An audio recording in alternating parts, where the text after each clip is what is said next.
Saham. Di video ini gue pengen share setidaknya 3 hal mendasar yang perlu teman-teman tahu kalau teman-teman tertarik untuk terjun di dunia saham. Bukan untuk main saham ya. Kalau main kan terdengar seperti main-main atau main judi. Buat teman-teman yang mau terjun di dunia saham. Oke, yang pertama, sepengetahuan gue, kalau teman-teman akhirnya mau terjun di dunia saham, ada 3 tipe yang bisa teman-teman ambil atau teman-teman jadikan profile teman-teman semua. 1. Trading. 2. Swing. 3. Investasi. Apa bedanya? Nah, ini dia. Mostly orang-orang yang baru masuk dunia saham itu masuk ke golongan trading, menjadi traders. Maksudnya apa sih kalau trading itu? Trading itu biasanya kita terjun di dunia saham hanya untuk memanfaatkan fluktuasi harga. Jadi harga saham itu kan naik, turun, naik, turun. Nah, harapannya kita bisa beli saham ketika turun, lalu bisa jual ketika naik. Cuman kan nggak sesederhana itu ya prakteknya, karena memang banyak banget yang harus teman-teman pelajari agar akhirnya bisa menjadi seorang trader yang beneran. Kalau trader asal-asalan sih mungkin ada istilahnya lucky beginner gitu. Begitu masuk dunia saham, beli sebuah saham misalnya friend, kebetulan begitu besoknya dia mau niat jual, itu lagi naik, kebetulan banget gitu. Dan naiknya 10% dan dari situ ketagihan.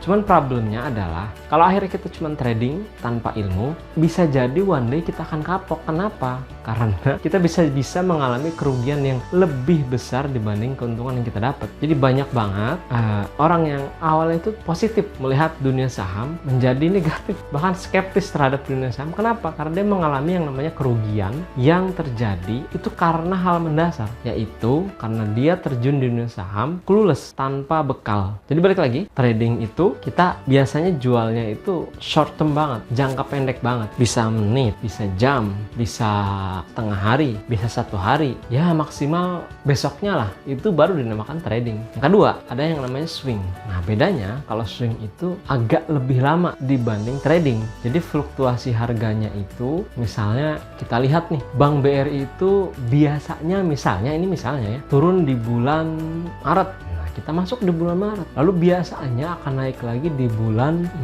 Juni misalnya. Maka teman-teman jualnya di bulan Juni. Jadi bedanya sama trading, kalau trading itu short term banget, jangka pendek banget, menit, jam, maksimal hari lah. Tapi untuk swing bisa mingguan, bisa bulanan, tapi nggak nyampe setahun. Nah, ini yang akhirnya membedakan antara swing dengan yang ketiga, yaitu investasi. Kalau investasi, kalau teman-teman mau jadi investor itu kiblatnya siapa sih? Kalau di Indonesia itu mungkin bisa dijadikan kiblat itu Sandiaga Uno. Kalau di luar itu Warren Buffett. Kalau nggak Charlie Munger ya. Investasi ini apa sih bedanya? Investasi ini biasanya long term, jangka panjang. Bahkan kalau kata Warren Buffett itu, kita invest di sebuah saham yang benar-benar kita cintai. Tapi bukan cinta buta ya. Warren Buffett itu ternyata, saya waktu itu nonton videonya Swedish Investor, teman-teman juga bisa simak. Banyak banget video-video yang menarik buat bekal buat teman-teman yang mau jadi investor. Di situ banyak banget wejangan-wejangan dari Warren Buffett dan juga Charlie Munger. Nggak ada kalau dari Sandiaga Uno belum ada sih. Soalnya ini channel internasional. Oh, balik lagi, investasi. Biasanya Warren Buffett tuh membeli suatu saham itu memang dalam lot yang besar banget, dan dia hanya membeli saham dari perusahaan yang dia yakin banget akan tumbuh setidaknya 5 tahun atau 10 tahun. Jadi jangka panjang banget. Jadi buat teman-teman yang nggak siap untuk jangka panjang lebih dari setahun, kita butuh uangnya bulan depan, ya memang nggak pas sih kalau akhirnya mau investasi. Mungkin bisa belok ke swing. Kalau trading, nah ini menariknya sebenarnya teman-teman semua. Trading itu untungnya jangka pendek banget. Kalau kita lagi butuh duit besok, ya itu bisa jadi solusi sih. Kalau kita benar-benar udah menguasai trading ini, tapi kuncinya kalau udah menguasai, dan yang udah menguasai pun itu sebenarnya lossnya banyak.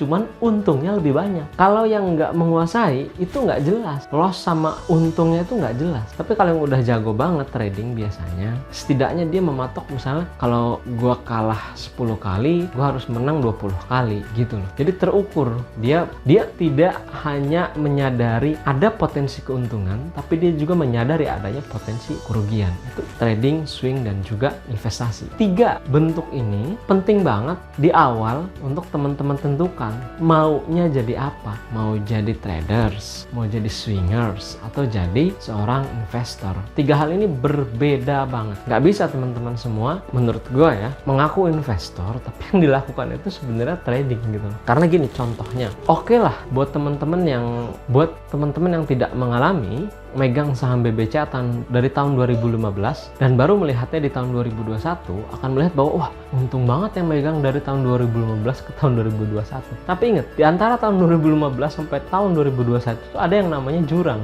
Ada yang namanya dikala orang itu harus melihat portofolio negatif banget. Kalau 1 miliar naruh uang di situ, negatif 10% aja udah berapa gitu. Kuat nggak tuh psikologisnya untuk menahan untuk aduh ini gue cut loss nggak ya, gue cut loss nggak ya gitu. Oke, itu aja video yang pertama ini. Gue akan lanjut di video-video berikutnya. Terima kasih. Assalamualaikum warahmatullahi wabarakatuh.